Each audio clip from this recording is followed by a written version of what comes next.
नै लोगोफोर पुलिसफोरा दिनैबो फैबावलायबाय आरोबाव दावराव दावसि खालामफैलायबाय लोगोफोर। जोंनि गोसो गैयै आरो जोंनि अधिकार क्षेत्रनि आवथायाव थानाय बुस्थुखौ जबरदस्तियै सिख'नानै लानो थाखाय पुलिसखौ सोर फाथायहरखो? पुलिसा सोर? सोरजोंबा अनख्ल' जानो थाखाय प्रमद बर' बिथाङा बेखौ खामानि मावदों ना गुलाब आजावनानै प्रेसार मोननानै बिथाङा खामानि मावदों ना बर' रायजो राजाफोरजों खिलवाड़ खालामनानै फोथाय खेबस' खालामनानै दखा खालामनानै बिथाङा बे खामानिखौ मावदों? बेनि अख्राखौ नुवा दै सायाव बिराद स्लिम स्लिम। मानि थाखाय बिथाङा गोसो गैयै रायजो राजाफोरखौ रायजो राजाफोरनि मोनथायखौ सिख'नानै जबरदस्ति पुलिस बाहायनानै बिथाङा बे थार्मेल पावार प्रजेक्टखौ गायसनथारना फारसेथिं रिटेन डकुमेन्ट्स होनो हाया साख्रिनि खुगायावल' बुंदों। थांनाय समाव बिथांनि दैदेननायाव बिथांनि खुगायाव बयबो गोजावनानै भट होफ्लांबाय। दा बिराद रायजो राजाफ्रा खस्थ' मोनबाय, दुखु सै जारला आरो मोनथायखौबो सेजाबावनो नागिरबाव जाबाय जबरदस्ति पुलिस प्रशासन बाहायनानै। बे हाबा मावनायनि फिननायखौ जोलुर रायजो राजाफ्रा होगोन। मानाव गेदेर हाग्रामा महिलारि बिथांखौनो सिब जाहोफिननांगौ हदाय प्रस्तुत आसे राय सकले। हाग्रामा महिलारि डांगरियाक आखु शिव बनवार कारणे राय सकले अलवेज रेडि प्रस्तुत आसे।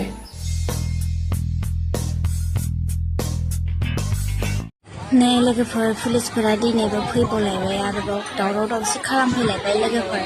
आदानि कम्पानिनि थाखाय हागोननि गोनांथि जानानै जोंनि ओरैजाय फाग्लिजरा पार्ट 2 गामियावहाय फैनानै हा लाफैदों। बिसोरो हा दखल खालामफैदों आरो खिन्थु जोंनि आइ आफायाबोथ' एसेनो गोरलैयै मानिग्रा नङाना। जोंबोथ' इमान स्ट्रङैनो दं जोंनि बर' बिमा बिफाफ्राबो।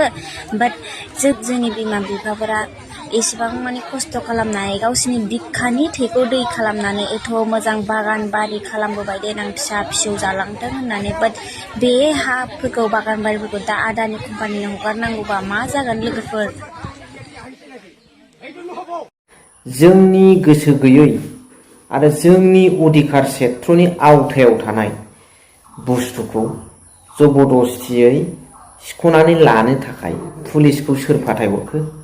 पुलिसा सोर? सोरजोंबा अनख्ल' जानो थाखाय प्रमद बर' बिथाङा बेखौ खामानि मावदों ना गुलाब आजावनानै प्रेसार मोननानै बिथाङा खामानि मावदों ना बर' रायजो राजाफोरजों खिलवाड़ खालामनानै फोथाय खेबस' खालामनानै दखा खालामनानै बिथाङा बे खामानिखौ मावदों? मोनसे समाव बिथाङा बुंदोंमोन धिक्कार दिसु आमी राजनाथ सिंह, धिक्कार दिसु आमी नरेन्द्र मोदी, धिक्कार दिसु आमी हेमन्त बिश्व शर्मा जि সকলে নিজৰ খোৱা কথাটো ৰাখিব নোৱাৰে। बे खोथाखौ बुंदोंमोन। नाथाय दिनै बिथाङा मानि थाखाय बेबादि एथिग्राब बर' रायजो राजाफोरजों नाङा हान्थियावबो अख्रा बाहाबै बेनि अख्राखौ नुवा दै सायाव बिराद स्लिम स्लिम। खिन्थु बिथाङानि हाबा मावनाया जे अख्रा बेखौ बयबो मिथिनानै ला।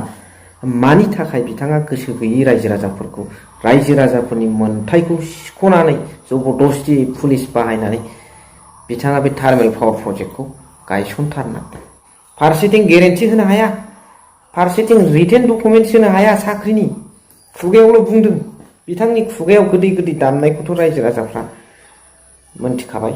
बेनिखायनो फैबाय थानाय बिटिसि इलेक्सनाव बिनि रिजाल्टखौ रायजो राजाफ्रा होनो थांगासिनो दं। थांनाय समाव बिथांनि दैदेननायाव बिथांनि खुगायाव बयबो गोजावनानै भट होफ्लांबाय। दा बिराद रायजो राजाफ्रा खस्थ' मोनबाय, दुखु सै जारला आरो मोनथायखौबो सेजाबावनो नागिरबाव जाबाय जबरदस्ति पुलिस प्रशासन बाहायनानै। दा बेखायनो फैबाय थानाय बिटिसि इलेक्सनाव बिथांनि बे हाबा मावनायनि फिननायखौ जोलुर रायजो राजाफ्रा होगोन। थाङो सासे सानै लिडारफ्राथ' थांगोन, लिडारफ्राथ' ओरैजों कन्टेक्ट जायो नालाय। दा रायजो राजाफ्रा जा दुखुखौ मोननांबाय आरो दुखु मोनसेयावबो जुदि बिथांनो भट होबावोबाल' आरो बे दुखुखौनो वेलकाम खालामनायसो जागोन। बे खस्थ' मोननांनायखौनो वेलकाम खालामनायसो जागोन। बेखायनो गासैबो 100% रैखाथि आरो 100% डेभेलपमेन्ट जाहोनो थाखाय मानाव गेदेर हाग्रामा महिलारि बिथांखौनो सिफ जाहोफिननांगौ, बिपिएफ दोलोखौनो पावाराव फैहोफिननांगौ आरो बेखौ रायजो राजाफ्रा अलवेज रेडि সদায় প্ৰস্তুত আছে ৰাইজসকলে হাগ্ৰামা মহিলাৰী ডাঙৰীয়াক আকু শিৱ বনোৱাৰ কাৰণে ৰাইজসকলে অলৱেজ रेडी प्रस्तुत আছে नंगौना नङा रायजो राजाफोर कमेन्टनि गेजेरजों जरुर फोरमायहर भिडिअखौबो एसेखिनियावनो दोनथ'बाय थेंक इउ भेरि माच फर वाचिं लाभ इउ